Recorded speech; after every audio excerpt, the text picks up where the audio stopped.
All right, we are live. It's been a while, folks. Just been really busy. Been really busy trying to save myself from global heating. So you'll have to pardon me for that. Got up this morning and I was listening to, I don't know, YouTube and ended up listening to a podcast. I can't remember what it was. I should know because I've listened to them a lot in the past. I'm turning 65 next week and, the ravages of time. So, um, Eliot Jacobson was on, along with Paul Beckwith. I think Paul Beckwith is co-hosting now, and Peter Carter is the host. So it's kind of his thing. Um, so they were on, and Eliot Jacobson was talking. Now, I've done a video before on Eliot Jacobson, and I can't remember the topic. Okay, but the title was basically Eliot Jacobson is right and wrong. And it was all about global heating. I don't care what he says about, the New York Yankees. Okay. So today he was talking about, okay, first of all, a little bit of background. I didn't know this about the guy.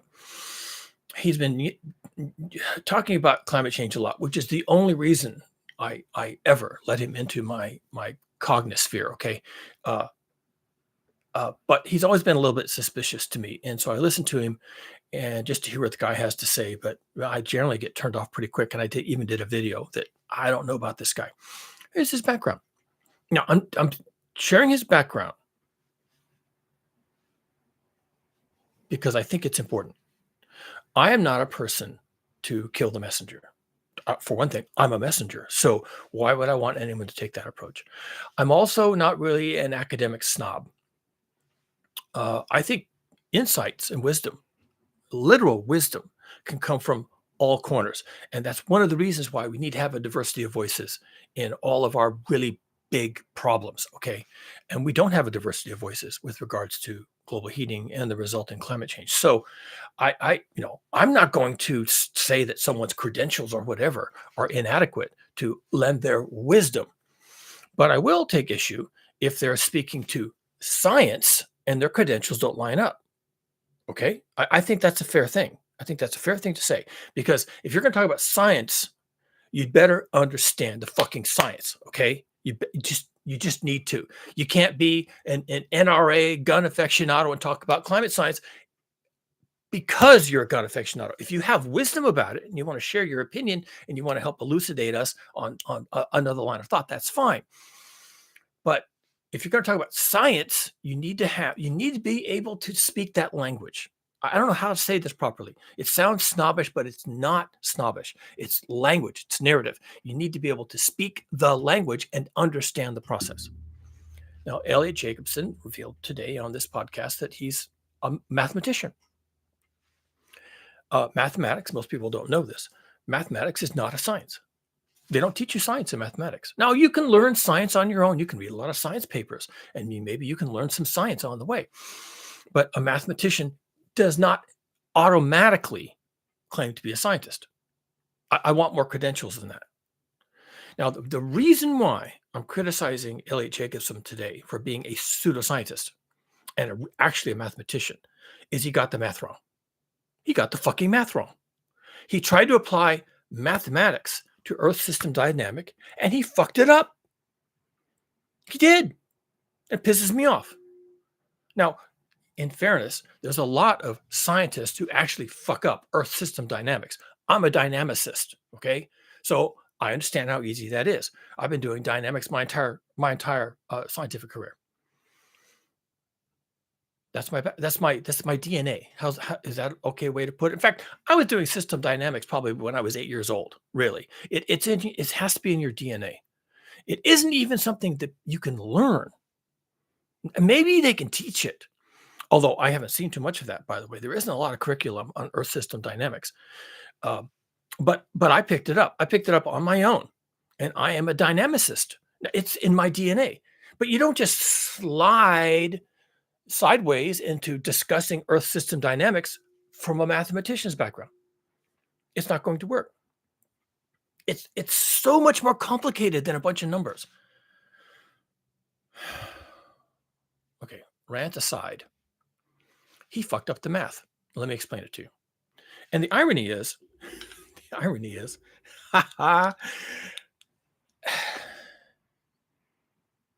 another aside, um, Jungian philosophy and psychotherapy. Jung was Jung. He extolled a theory about synchronicity. I don't think he was the first one to do it, but he did talk about synchronicity and that things will line up in a way. And you need, for your own perfection, you need to be open to messages. So as I sat down to talk about how Eliot Jacobson fucked up the mathematician, but it would be a mathematician. I'll explain why in a second. When I sat down to say that Eliot Jacobson fucked up the math on global heating, there was a headline in my growl messages on my Mac. I get these growl messages that tell me, hey, you need to look at this article. You need to take a look at this article. You need to watch this video. And there's a growl message sitting here on my Mac. And I'll get to this in a minute. But I sat down to have this rant, and it was sitting right there saying, yeah, you're right. You're right. Go for it. So I'm going for it. Here's what Eliot Jacobson did that blew my breaker. I came boiling up out of bed. I was listening to him. I was listening to the podcast, half asleep, and I heard this. I just said, God damn it. No, this is wrong. This cannot stand. This has to be tackled. I have to tackle this. He said that science had predicted, well, it's not even predictions. I'm sorry. I got to be careful here. The global average temperature, as measured by a group of scientists. So it's not really a prediction, it's a measurement. And where they get the measurement, they get it from data. Where do they get the data? Well, they get it from a lot of places, actually. They get it from land-based, I know I'm on a tangent here. They get it from land-based meteorological data collection sites. Okay, we call them weather stations. They also get data on weather from ships crossing the oceans. And they get data on conditions at higher altitude from commercial jets flying at high altitude. And they get a lot of data these days. Oh, and they used to get a lot of data at the meteorological stations using balloons. So there's not just the horizontal thing like, well, yep, the wind's blowing. It's not just that. They send up balloons and they track the balloons using optics and they watch which way they go and they watch which way they go and they go this way for a little while, then they change direction, they go that way. And that's really cool science. They're called radiosondes. And they've been doing that for I don't know, 60 years, right? Maybe longer. I found a radiosonde like in my backyard when I was little. And I took that thing apart and I looked inside of it and I didn't know what I was looking at. But yeah, that's what it was. It was a radiosonde. I've actually seen the instruments they use. And I was just a little kid, a little shaver, right? So, and of course, increasingly, they're getting their global data from satellites, which are measuring all sorts of things, including conditions, atmospheric conditions, conditions in the ocean, mostly the ocean surface. Oh, but they have the Argo floats, which are sort of the aquatic equivalent of these aerial radiosondes that they used to send up on balloons. Argo floats are the oceanic equivalent in the water, and they are sophisticated devices. And there's, I don't know how many there are, 8,000 of these things in the oceans. They're just moved around by the currents. And so what they do is they float. And sometimes they're at the surface, and then on a timed basis, they sink. And then on a timed basis, they float back up again. And they record the water column down to a certain depth. And when they get back to the surface, they turn on their radio and they send their data. And when they send their data, they're also sending their location. So you get a kind of a rough idea horizontally where they've been in the ocean. And of course, you know the depth they're sinking to and rising because they record that too. And then you get all this data. This is what the ocean water column looks like under this location. And they've got thousands of these things floating around. They're called Argo floats. So we have all this data coming in on all the conditions on the planet. No one even really understands how much data there is. There's so much data that it's just stupendous. And from this data, sorry for the tangent, but from this data, they calculate the Earth average temperature. Yay, us, right?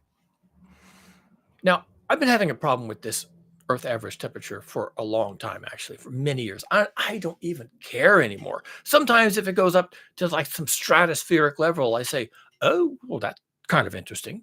They weren't expecting that, were they?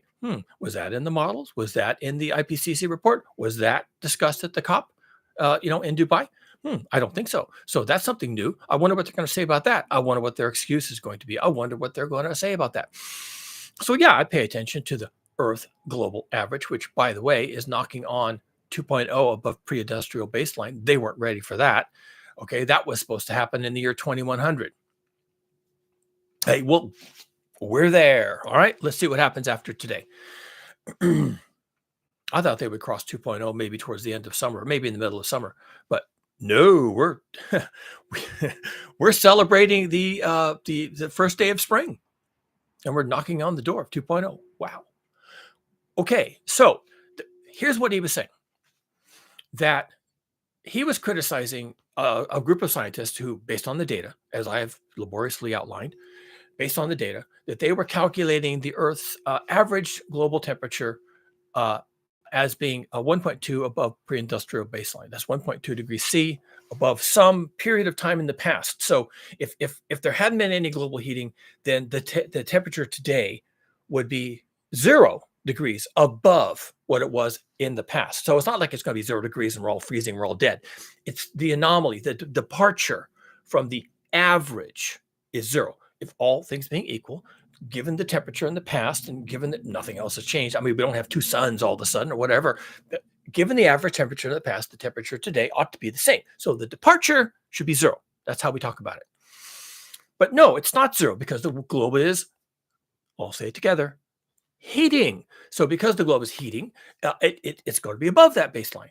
So you pick your baseline, and there's all these arguments about baseline. I'll get to why this is a problem later. There's all these arguments about baseline. They're moving the goalposts, and they have this sliding window of averages that they're calculating. It's like, oh my God, who is calling the shots here? But anyway, so he was saying that the way they were calculating the departure above the pre-industrial baseline, whatever that baseline was, the departure above that was 1.2 degrees C. And he, because he's a mathematician, looked at the data differently, whatever that means. He's not a scientist, but he did that. And he calculated it himself, and he got 1.3 degrees C above baseline. So, so he's what, more accurate? I don't know. He has a different number. And then a whole other group of scientists, according to him, his reporting, his narrative, a whole other group of scientists calculated 1.34 above baseline. So now we're having an argument about the actual number above baseline. Okay. Now, here's the problem with this.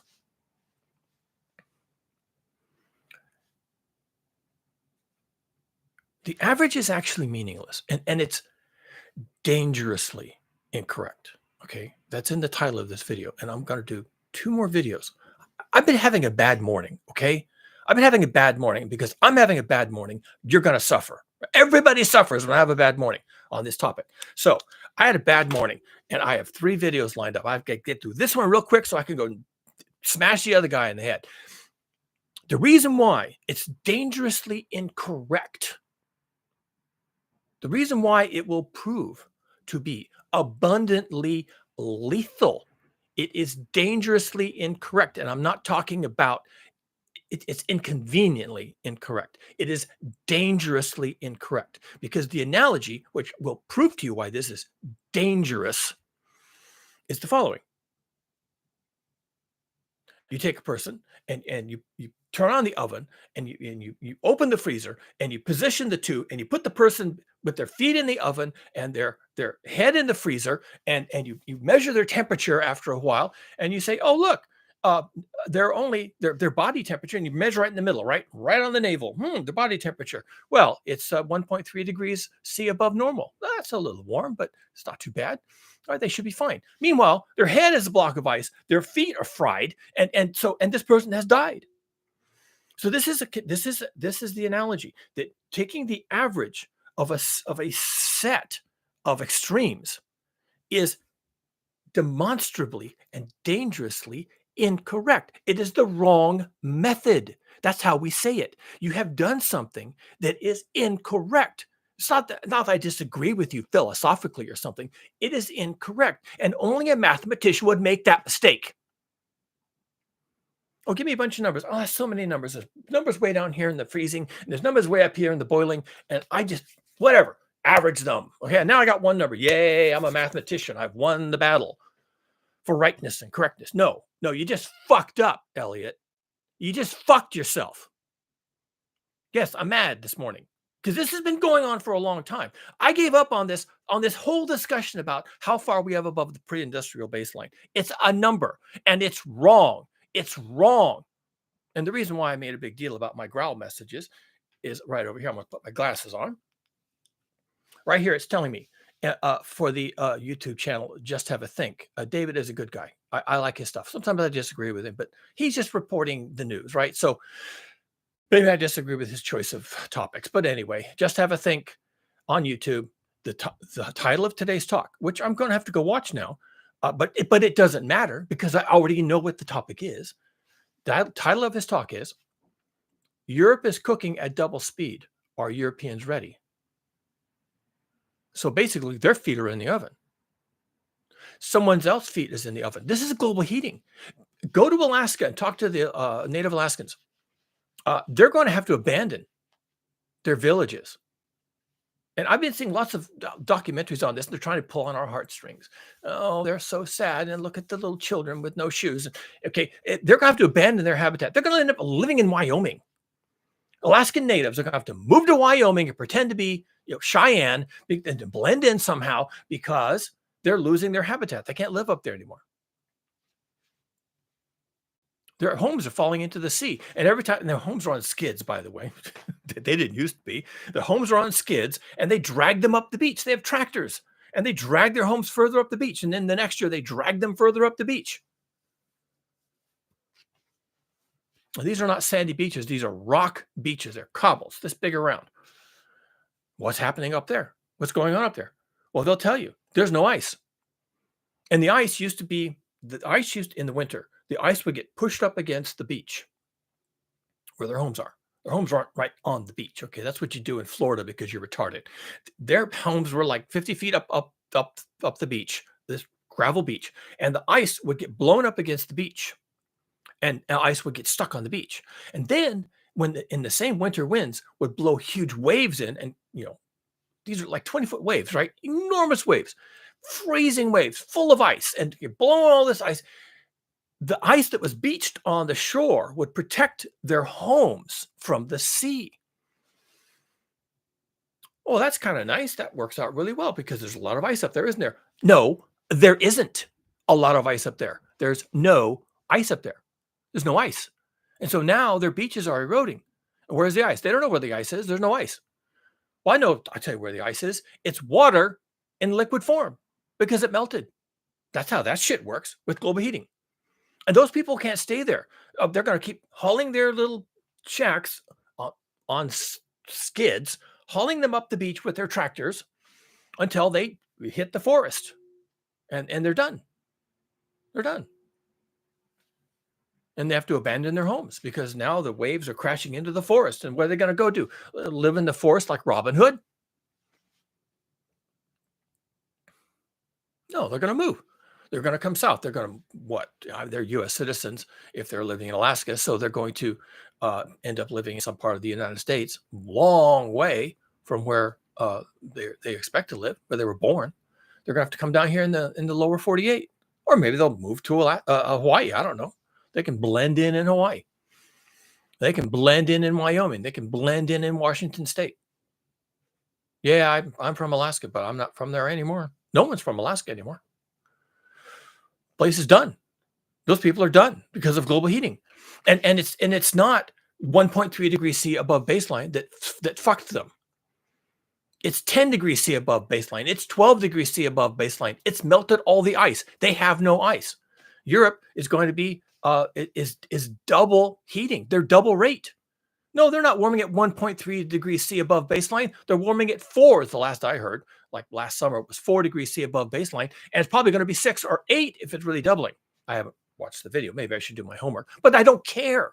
What I care about is that Eliot Jacobson is dangerously incorrect.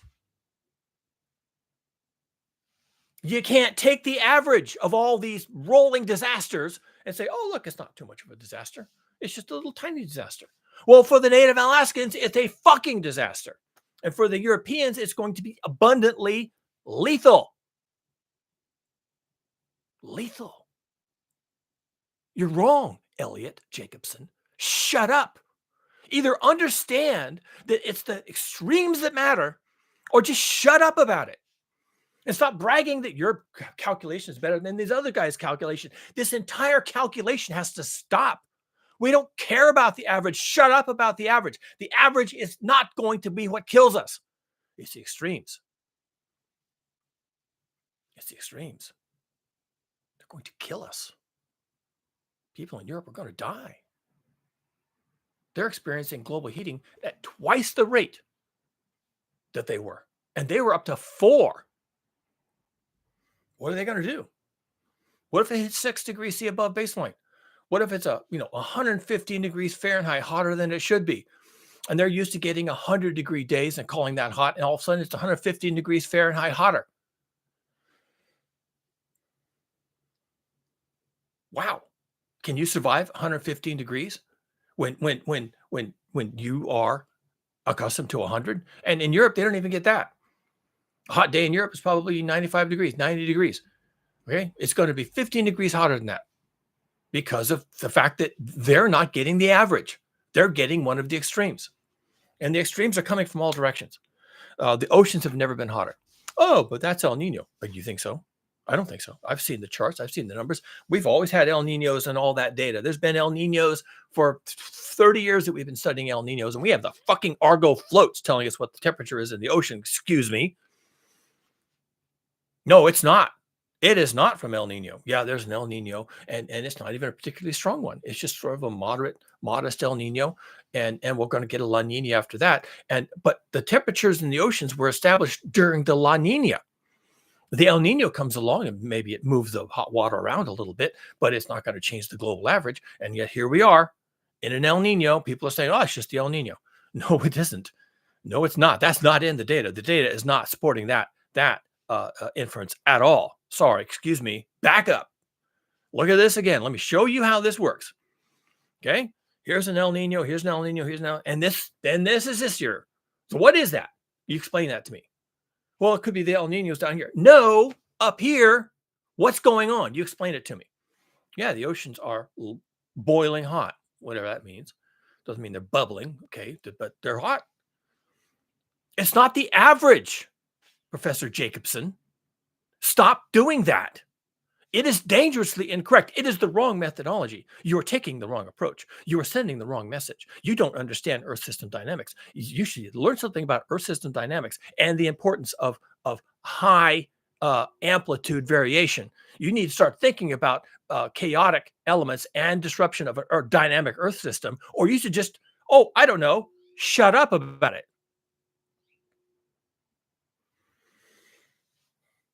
I wouldn't make a big deal out of this if it was just math. But the methodology is dangerously incorrect. And the message being sent is dangerously incorrect. We are not doing okay on average. Our feet are in the oven and our head is in the freezer. And right here in the middle, we've only gone up by 1.3 degrees C on average. We are not okay. We're just not okay. This is not okay. And if we continue talking about this average number, which is picked from here and here, we have this methodology and we have a computer model and we have a peer-reviewed process, and we come up with 1.3 or maybe 1.34 or maybe 1.39 or maybe 1.2. And now we'll argue about the arguments about the number. And let me point something else to you that is really dangerously incorrect about this entire process. And it's not Eliot Jacobson's fault. He's just piling on. Okay. What's really dangerously short-sighted about this whole thing, about talking about this single number, is that everyone has a different number. And when when I'm a scientist, I'm an Earth system dynamicist, I come along and I say, well, of course you have different numbers because you're all looking at different data or you're having different models or something else. The system is dominated by chaotic elements. It's going to change constantly. And of course, it's going up constantly because of excessive CO2 emissions from our burning of fossil fuels. But the problem is, what's dangerously incorrect about this is not just the number, the derivation of the number sends the wrong message. It also sends a message that we don't know what we're talking about. That we just don't know. We can't agree. And and that's what the oil companies are saying themselves. They keep saying this. And the Republicans and the corporations and the CEOs and the presidents and the prime ministers, they all keep saying the same thing. Well, the science is unsettled. I talk to scientists, and you talk to one scientist over here, and it's 1.2 degrees C above baseline. You talk to this scientist over here, it's 1.3 degrees C above baseline. You think they can just fucking figure it out? But hey, let's let them throw some more money at them, give them another grant, send them back out into the Arctic to make more measurements, and maybe they'll figure something out, and they'll have the proper number. That's what's dangerous about this. When Eliot Jacobson or any other mathematician comes along and says, "Oh, I've got my own number. I'm going to publish my number in a peer-reviewed journal." Yeah, you just fucked us. Now we're fucked. Now we're completely fucked. Well, God damn it. How does that feel? That feels really bad.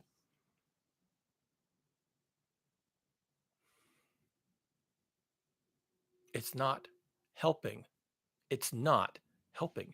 And it's the wrong methodology. It's wrong. It's incorrect. It is incorrect even as mathematics. It's incorrect.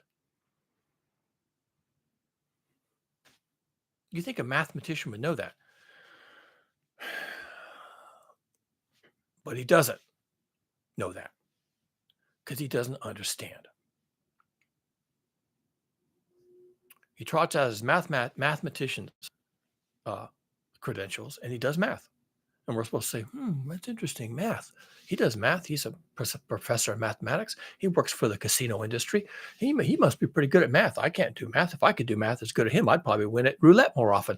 But, I don't. So he's doing the math, so I have to believe him. And there's another group of mathematicians over here doing different math. And even the climate scientists get this wrong.